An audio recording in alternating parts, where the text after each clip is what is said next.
अस्सलाम वालेकुम dear students, hope you are well. आज हम स्टार्ट करने जा रहे हैं काउंटडाउन ग्रेड 5 की एक्सरसाइज 2B का क्वेश्चन नंबर 6।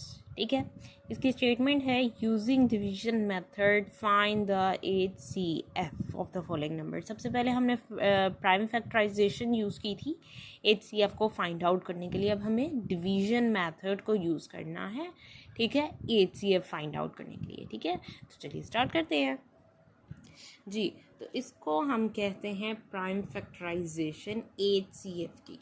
ठीक है, सॉरी, डिवीजन मेथड HCF का।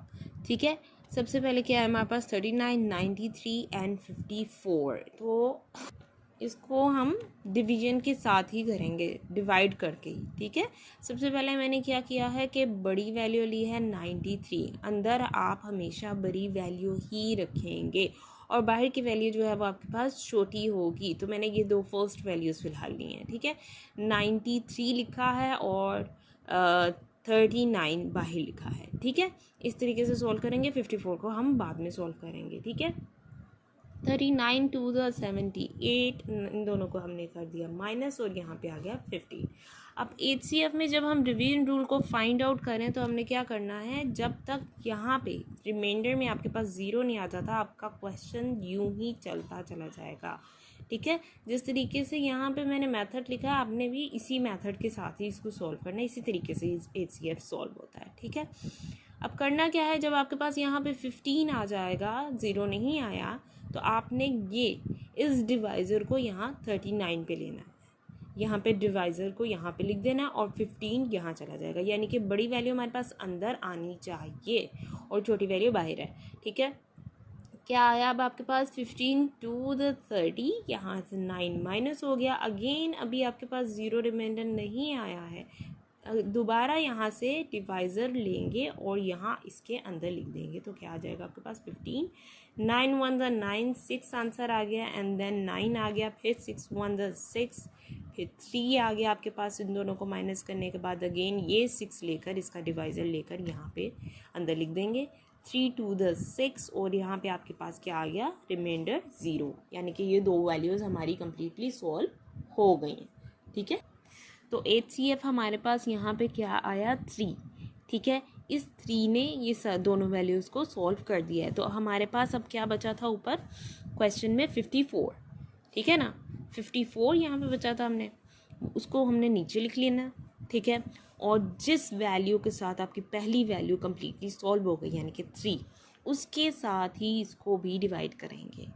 ठीक है, ये आपका डिवाइज़र होगा 3। 3 1 द 3, 5 3 को माइनस किया तो 2 आया, 4 यहाँ से नीचे आ गया, 3 8 द 24। तो HCF आपके पास क्या आया यहाँ इस क्वेश्चन में, 3। ठीक है, अब है हमारे पास यहाँ पे सेकंड क्वेश्चन में है आपकी वैल्यू ये 48, 56 और 68। अब मैंने यहाँ पे क्या किया है, 68 सबसे बड़ी वैल्यू थी उसको मैंने लिखा है अंदर और छोटी वैल्यू को लिखा है बाहर। बस इसमें आपने इसी चीज़ को ही केयरफुली देखना है कि बड़ी वैल्यू अंदर जाएगी तो छोटी होगी जो वैल्यू बाहर। ठीक है, अब 48 को मैं बाद में सॉल्व करूँगी, सबसे पहले इसको सॉल्व करना है। 56 1 द 56, 68 और 56 हो गए माइनस, तो आ गया 12। ठीक है, अब अगेन इसका डिवाइज़र यहाँ अंदर आ जाएगा। 56 रखी यहाँ पे, 12 यहाँ पे, 12 4 तो 48, 56 तो 48 हो गए माइनस, तो आ गया आपके पास 8। ठीक है, अभी ज़ीरो रिमाइंडर नहीं आया तो अगेन हम इस 12 को यहाँ लिख लेंगे। फिर 8 1 द 8, 12 और 8 को माइनस किया तो आ गया 4। ठीक है, अब अगेन हमने 8 को यहाँ लिख लिया, 4 हमारा डिवाइज़र बन गया, 4 टू द 8 और अब हमारे पास रिमाइंडर में क्या आ गया है, 0। ठीक है, तो इसका मतलब है हमारे पास HCF क्या होगा, 4। ठीक है, अब नेक्स्ट क्वेश्चन क्या है हमारे पास, नेक्स्ट डिजिट क्या है हमारे पास, 48 बचा था। ठीक है, 4 1 द 4। ठीक है, और 8 नीचे ऐसे ही प्लेस हो गया, 4 टू द 8, यानी कि 4 आपके पास क्या आया आंसर में, HCF। ठीक है, अब है हमारे पास 72, 96 और 36। इसमें से मैंने 96 और 72 को लिया है। 72 1 द 72, 96 में से 72 माइनस हो गया, आया 24, 0 नहीं आया अभी तक, तो 72 यहाँ पे लिख दिया, 24 3 72। ठीक है, ज़ीरो रिमाइंडर आ गया हमारे पास, ठीक है। इसका मतलब है हमारे पास क्या यहाँ पे आया 24 को अब हम लेकर नेक्स्ट वाली क्वेश्चन को भी सॉल्व करेंगे जी। तो यहाँ पे मैंने लिखा है अब 36 हमारे पास बाकी रह गया था, 24 1 से 24, यहाँ पे आ गया हमारे पास 12। यहाँ पर अब ये एक क्वेश्चन ऐसा है कि जिसमें यहाँ पर हमारे पास 24 HCF नहीं है, क्योंकि हमारी थर्ड वैल्यू जो है वो उससे सॉल्व कम्प्लीटली नहीं हुई थी, ठीक है। 3 वैल्यूज़ कम्प्लीटली जिससे आपकी सॉल्व हो जाएंगी वही आपका HCF होगा।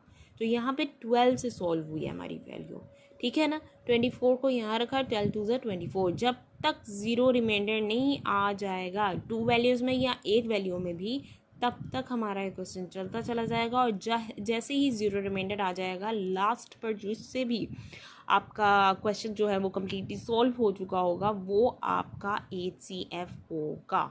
3 वैल्यूज़ कम्प्लीटली सॉल्व हो रही होंगी एक ही डिजिट से, वो आपका HCF होगा, ओके।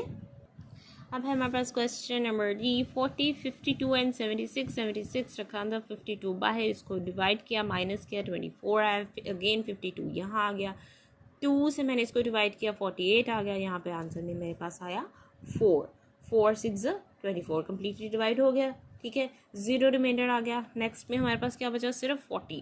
तो 40 को मैंने यहाँ पे लिखा, 4 10 44, इसका मतलब है आपके पास क्या आया यहाँ पे HCF, ठीक है जी।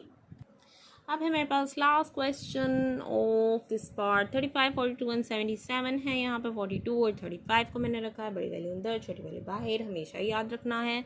35 अंदर 35, क्वेश्चन आंसर में आया आपके पास 7 7 5 35 और ज़ीरो रिमाइंडर आ गया, ठीक है। अब आपने नेक्स्ट वैल्यू किससे सॉल्व करनी है, 7 से, ऑफ कोर्स, ठीक है ना। 77 आ गया, 7 1 7 7 नीचे प्लेस हो गया, 7 1 7 0 आ गया, यानी कि HCF आपके पास क्या आया 7, ठीक है ना। अब है हमारे पास next question, question number 7। Find the LCM of the following number using division method.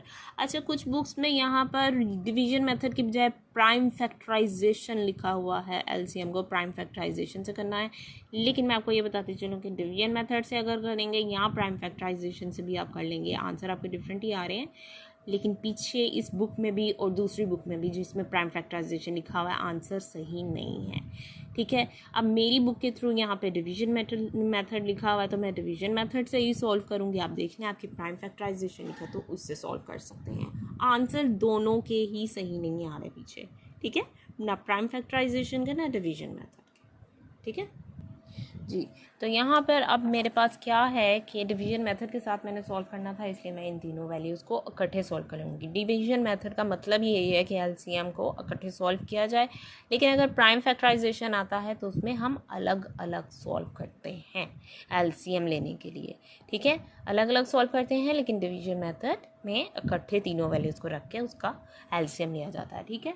तो अब हम इसको स्टार्ट करती हूँ। सबसे पहली वैल्यू ये है हमारे पास 2 4 8 2 2 4 27 ऐसे ही आ जाएगा, क्योंकि वो 2 के टेबल में नहीं आता। 35 भी ऐसे आ जाएगा, वो भी 2 के टेबल में नहीं आता। जो वैल्यूज़ नहीं आएंगी उसको ऐसे ही नीचे प्लेस कर देना है, ठीक है। जो वैल्यूज़ आती होंगी सिर्फ उसी को डिवाइड करना है इसमें। 2 2 4 2 1 2, फिर 27 35 ऐसे आ गया। 3 7 21, 3 9 27 35 ऐसे ही आ गया। फिर 3 के साथ मैंने 9 को सॉल्व किया है, 7 ऐसे ही उतर जाएगा। 3 3 9 35 ऐसे आ गया। फिर 7 भी ऐसे ही आ जाएगा। 3 1 3 35 सॉल्व नहीं होता, इसको ऐसे ही कम्प्लीटली उतार लेंगे। 7 1 7 1 आ गया। 7 5 35 5 1 1 ऐसे आ गया। 5 1 5, ठीक है। LCM क्या आया इसका 2 × 2 × 3 × 3 × 3 7 × 5, ठीक है। और ये आया आपके पास इसका आंसर, ठीक है, ये इसका आंसर है आपके पास। अब है हमारे पास पार्ट बी, ठीक है, इसको सॉल्व करना है हमने।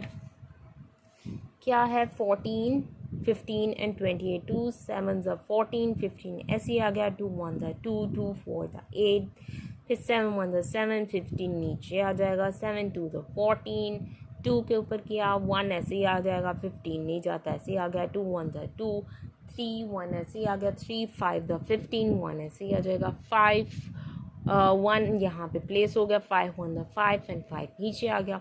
ठीक है, इस तरीके से यह सॉल्व हो जाएगा और मल्टीप्लिकेशन के बाद आपके पास आंसर आ जाएगा 420। ठीक है जी। तो क्वेश्चन नंबर सी, 1836 एंड 42 9 80 2 1 2 1 यहाँ गया कैरी। ठीक है, 2 8 16 2 2 4 0 ऐसे आ गया। अब क्या किया मैंने, फिर दोबारा 2 से इसको सॉल्व किया। 9 जो है वो नहीं आता, इसलिए ऐसे ही प्लेस हो जाएगा। 2 9 18 2 1 2 एंड 0। फिर 2 के साथ अगेन किया है मैंने, 9 9 ऐसे ही नीचे लिख लिए। 2 5 10, फिर 3 के साथ 3 3 9 3 3 9 5 ऐसे ही आ गया। 3 1 3 3 1 3 5 नीचे ऐसे ही उतर आया। 1 1 यहाँ पे ऐसे आ गया और 5 1 5। So your answer is after multiplying this question 360। Okay, next question है हमारे पास 12 26 एंड 16। इसको हमने 2 से मल्टीप्लाई किया है, 2 से डिवाइड किया है। 2 6 12 2 1 2 2 3 6 2 8 16 2 3 6 13 ऐसे ही आ जाएगा क्योंकि 2 की टेबल में जाता ही नहीं।